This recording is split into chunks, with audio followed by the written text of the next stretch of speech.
Good morning students. आज मैं आपको आपके एसएसटी का तीसरा पार्ट भारत में राष्ट्रवाद के बारे में कुछ पॉइंट जो है वो आपको डिस्कस के माध्यम से बताने जा रही हूँ। तो प्यारे बच्चों, आपने इनको ध्यान से अपनी बुक पे रीड करना है और एक एक मार्क्स के क्वेश्चंस को पॉइंट आउट करके लिखना है। तो सबसे पहले जो है वो हमें ये जानना चाहिए कि भारत में राष्ट्रवाद की जो भावना थी वो कैसे प्रबलित हुई।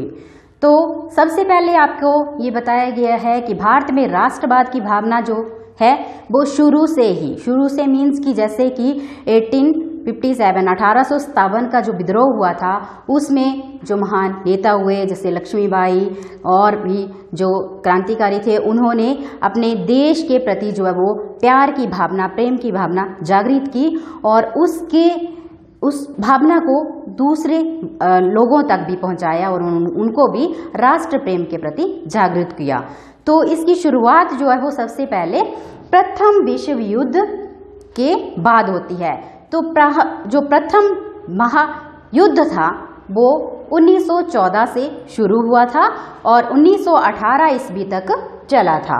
तो इस युद्ध के दौरान जो अंग्रेज लोग थे वो भारतीयों से अपने फायदे के लिए जो थे युद्ध करवा रहे थे, लेकिन उनकी कूटनीति का भारतीयों को पता चला तो वो धीरे धीरे जो है वो उनके विरुद्ध होने लगे। उस युद्ध के बाद भारत में राष्ट्र आंदोलन के लिए जो है वो हर तरफ जो है वो भीड़ उमड़ पड़ी। राष्ट्रीय नेता जो थे वो भारत में अपने देश की, अपने स्वशासन की मांग करने लगे। तो उसके लिए कई तरह के सत्याग्रह हुए, जैसे कि सबसे पहले एक ग्रह चलाया महात्मा गांधी जी ने, सत्याग्रह के नाम से जो मशहूर हुआ। तो सत्याग्रह एक ऐसा शस्त्र था जो महात्मा गांधी के द्वारा प्रयोग किया गया था, जिसको प्रयोग के द्वारा उन्होंने दक्षिण अफ्रीका में अपने अधिकारों के लिए जो है वो युद्ध किया। अपने अधिकारों के लिए जो है वो उन्होंने इस शस्त्र का प्रयोग किया। तो जब वो भारत आ गए तो उन्होंने भी ब्रिटिशर्स के विरोध में प्रदर्शन करने के लिए इस शस्त्र का इस्तेमाल किया। उसके बाद जो है वो रॉलेट एक्ट। तो प्यारे बच्चों, रॉलेट एक्ट एक ऐसा एक्ट था जो ब्रिटिशर्स के द्वारा, जिसके अकॉर्डिंग ये जो एक्ट था ये 18 मार्च 1919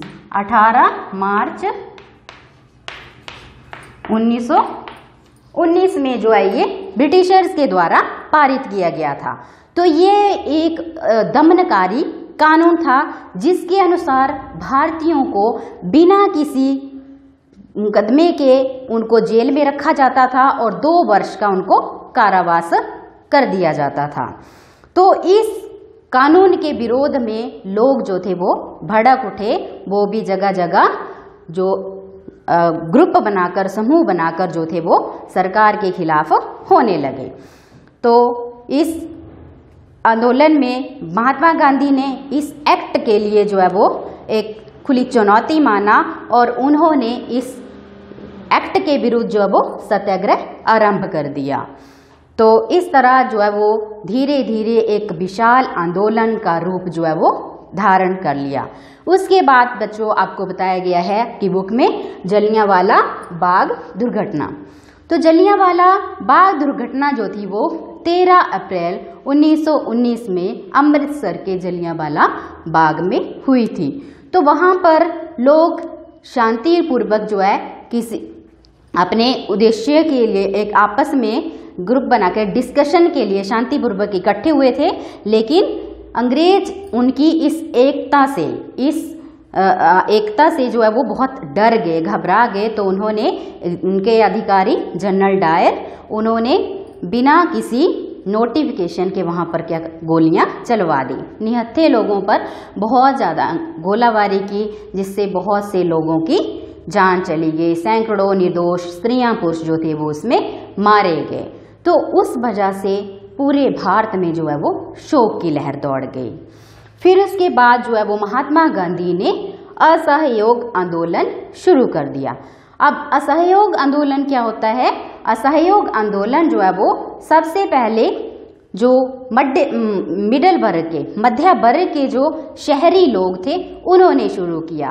इसके अनुसार जो है वो उन्होंने जो ब्रिटिशर्स के द्वारा बनी हुई चीज़ें थी उनको जो है वो त्यागना शुरू कर दिया, और उनके जो विद्यार्थी थे स्कूल कॉलेज, उन्होंने स्कूल में जाना बंद कर दिया, कॉलेज में जाना बंद कर दिया, और जो अध्यापक थे, शिक्षक थे, उन्होंने भी त्याग पत्र दे दिए। तो इस तरह से जो वकील थे उन्होंने भी अदालतों में जाना छोड़ दिया। तो हर तरफ जो था वो एक तरफ से खिलाफत का माहौल हो गया। ब्रिटिशर्स के किसी भी आदेश को भारतीय मानने के लिए तैयार ही नहीं थे।